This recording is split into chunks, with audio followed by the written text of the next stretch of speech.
Good morning, students. This is the fifth video of the chapter Working of Institutions, and in this particular video we are going to discuss about President of India and his important role in the governance of the country. So let us discuss the important functions and powers of President of India. So far as his power is concerned, he exercises multifarious powers, or he has been assigned with multi-dimensional powers under the constitution. Like he enjoys legislative powers, he is having executive power, he can go with judicial powers, he is having the appointment powers of important government officials. Apart from that, he is having the financial powers, diplomatic powers, military powers, even the pardoning powers, and last one is emergency powers. So you can see here that he exercises multi-dimensional powers or multifarious powers. So this makes this seat very important, as we all know that he is the first citizen of India. So of course he will exercise the most important power for the governance of the country. So let us discuss one by one all the important powers the president exercises. First of all, if we are going to talk about the emergency power of the president, we need to understand it in context of article number 352 and article number 356 of the Constitution of India. Apart from that, one more article is also there, article number 360, and that talks about the financial emergency. But here we will consider only the national emergency and state emergency, that is also known as president rule.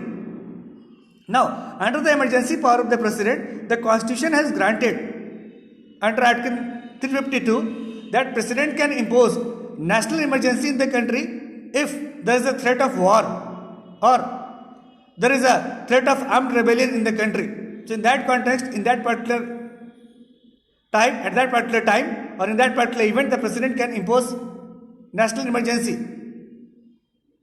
under article number 352. Similarly, if any state government is not functioning well, or if there is a failure of the constitutional machinery in the state government, then in the state the president rule or the state emergency can be imposed. It is also given by the Constitution of India under article number 356. So according to article number 356, the president can impose as per his own discretion, as per his own thinking, the state emergency in the state or president rule in the state under article number 356. So here we can see easily that all the power that is granted to the president, that is provided to the president, it is guaranteed by the Constitution of India. It is guaranteed under article 352 and article 356 of the Constitution of India. Now let us discuss about the diplomatic power of the president. So what is pinned under the diplomatic power of the president? We all know that different countries are now guided by diplomacy, and diplomacy is the backbone of good relationship between different countries. So here the president plays a very specific and very transparent role. The first point is mentioned that all important treaties and agreements are conducted in his name. He appoints ambassadors and other diplomatic agents of India. We need to understand, the first point is mentioned very clearly, that all the important treaties, all the important agreements are conducted in his name only.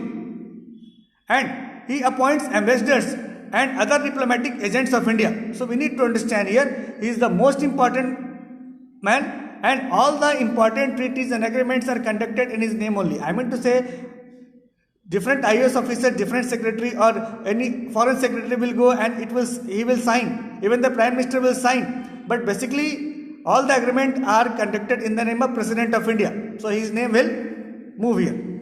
Similarly, he appoints ambassadors and other diplomatic agents of India. We all know that different ambassadors are elected in different countries, and they are going to represent our country in their specific country. So here also they are going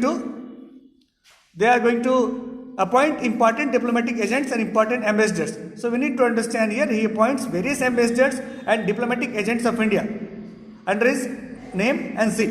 So it is the diplomatic power of president. Now let us go with the legislative power of the president. We all know that the president of India is part of the parliament also. If we are going to talk about the parliament of India, parliament consisted of Lok Sabha, Rajya Sabha and president. I mean to say, without the approval of Prime Minister, without the approval of President, here we cannot expect the bill to be converted to the Act. So what is the specific function of here President in this regard?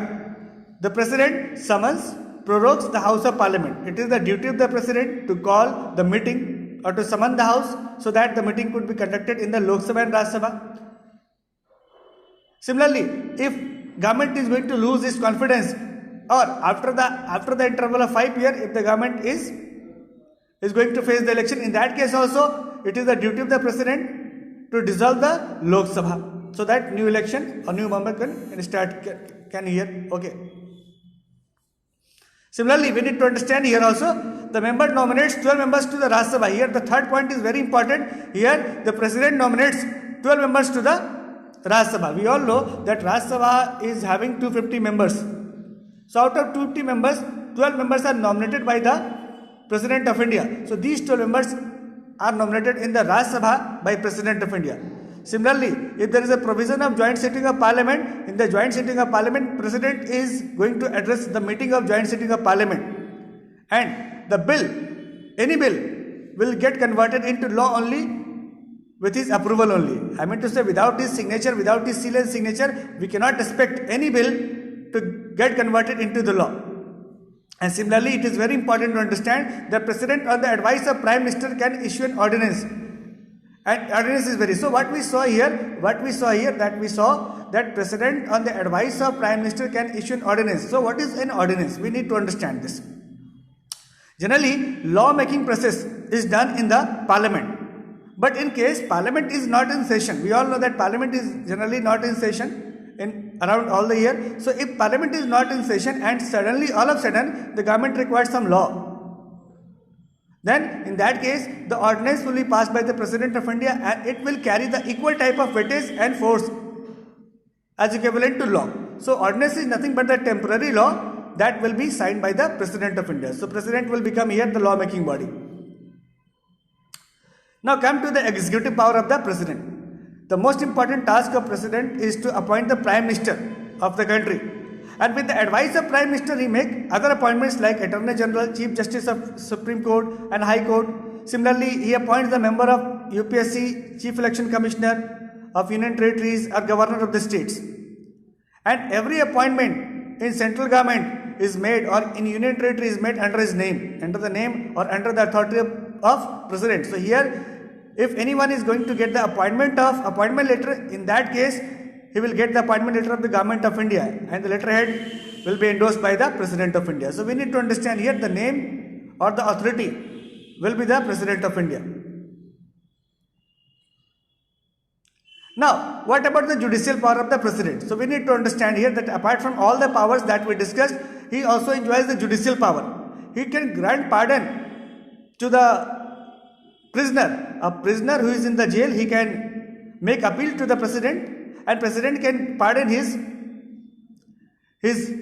sentence or his prison term. Similarly, he can reply, he can cancel or postpone the punishment. He can even cut it short. He can even cut short the punishment also. Similarly, he can suspend also.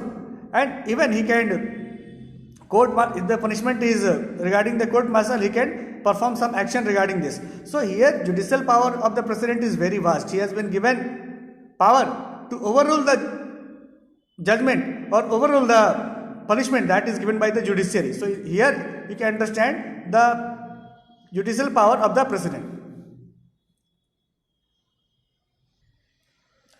Apart from judicial power, the most important power is the military power of the President. So we need to understand here that what is the military power. We need to understand here again. So in the military power of the President, we have to understand the President is the supreme commander of the Indian Armed Forces and he can declare war, even he can conclude peace on the advice of course, Union Council of Ministers headed by Prime Minister, and all the important peace treaty, all the important decision regarding the war is made in his name only. So this is how Prime Minister is going to play. Prime Minister is going to help President in performing various or multifarious role here. So here President role is very important. It is very specific and it is very vast also, and it is very important for the governance of the country. So here we discuss about the powers of president, and we all know that president is the part of executive, because we are discussing the chapter that who are the key players. So here the president is also executive, and on his signature only the law is declared, or I mean to say here the bill will be converted to the law. So this is all about in this video. Thank you so much.